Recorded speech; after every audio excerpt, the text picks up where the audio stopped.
Hey guys, how you doing? Okay, so I've seen a video going around recently called My Gaming History, where people are talking about their history in gaming, from the very first system they used up until the modern day, and how they got to where they are.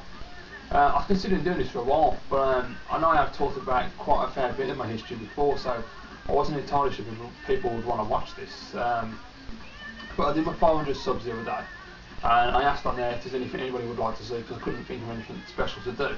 And one Northern Outpost asked if I could do this video, so I thought, yeah, why not, I'll give it a shot. So this is going to be my gaming history, guys.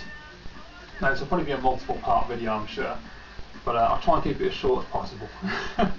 Okay, so first time I ever played games, I was a little kid. My dad had a Commodore 64, the original style Commodore 64, the chunky brown one. And I just remember him sitting me down in front of that with Way of the Exploding Fist, which, if you don't know, is a karate game, a fantastic fighting game, real classic. And yeah, I just remember sitting there and playing that and just being absolutely hooked. I've tried to work out how old I was at the time, but I don't really know. I know that I'm pretty certain that Melbourne House bought the game out in 1985, which would have made me 7 or 8, depending on what time of year it was, because my birthday's late in the year. Yeah, so I'm not entirely certain. I don't know if my dad had the game when it came out in 85 or he had it later. I'm not entirely certain, but I would probably guess I was about 8 years old when I started. But yeah, I absolutely love that game, and it just got me addicted. And from then on, I was just playing on my dad's Commodore all the time. We had tons of games at the time, because back then you just did. There's a hell of a lot of games going around. You go into the local store and they'd have like a bargain bin of games for like 50p and £1, and you just pick up tons of stuff. It was great. A couple of choice games that always stand out for me are games like Bruce Lee, Hunchback, IK Plus. I don't know, was that on the Commodore or was that on the Amiga? I'm really not entirely certain, but the first one probably wasn't it. And two games I absolutely love on the Commodore 64, a shmup called Armalite, which is just absolutely classic. And then there's a platform run and gun type game with like a cyborg human called Hawkeye. Really enjoyed that game. And then there's also the Last Ninja series, which I was mad on. I love the Last Ninja series, especially the second one. It was really good, that was. There was actually a fourth one, an unofficial fourth one called Vendetta, which was okay, not brilliant. But yeah, I remember those days. I know those were brilliant. Just bear with me 1 second. Yeah, so after that, they brought out a new redesigned Commodore. It was, from what I've seen recently, because I think you down to pick one up, it's called a 64C. I don't know if it's called that over here, if it was just the Commodore 64, I'm not entirely certain, I can't remember. But I had the Light Fantastic pack for Christmas. It was my first ever system I'd owned. And my parents got me that for Christmas. It was brilliant, big massive box. I've looked at it on eBay since, and I never realised at the time how big the light gun was, but the light gun's massively like that. And I just remember there's one game in particular that came with it, and it was a classic like cop training kind of game where you got like windows and you have like bad guys pop up like and to shoot them. And it was really cool. I love all that stuff. And yeah, I absolutely love my Commodore.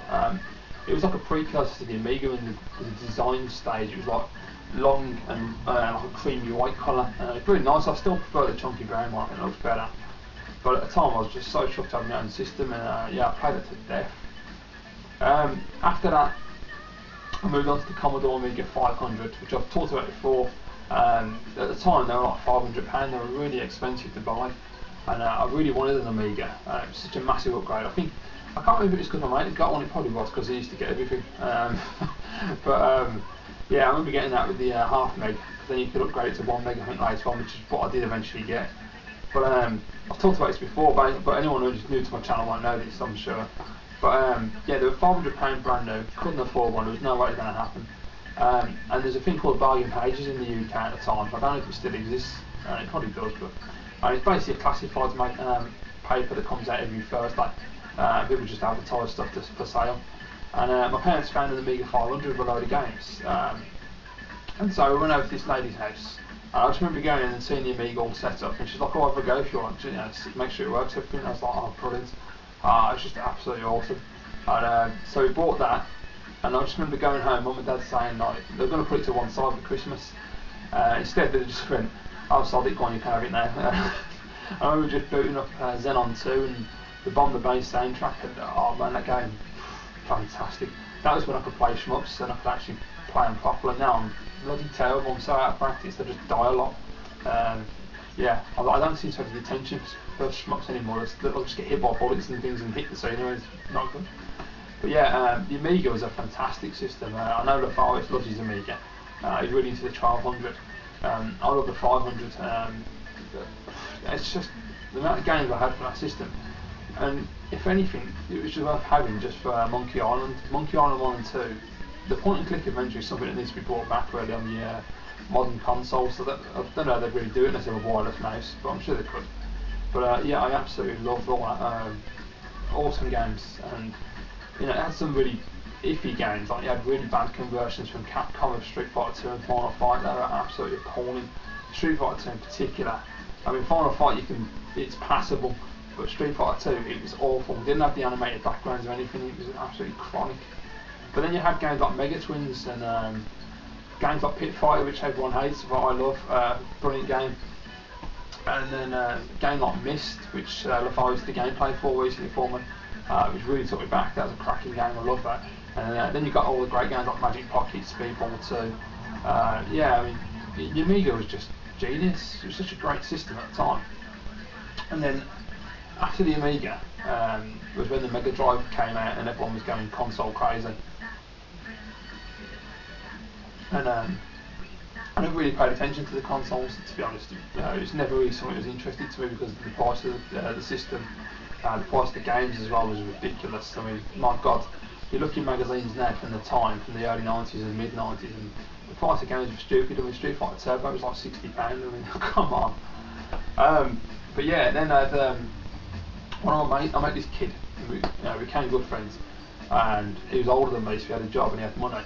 And he got a Super Nintendo when they came out, and wow, I mean, before I met him, the first time I got to see a Super Nintendo was my cousin's next door neighbour got one. He just sold his Mega Drive and bought a Super Nintendo, and he come round and told us, and we just like ran round his house, had to play on the Amiga for a bit.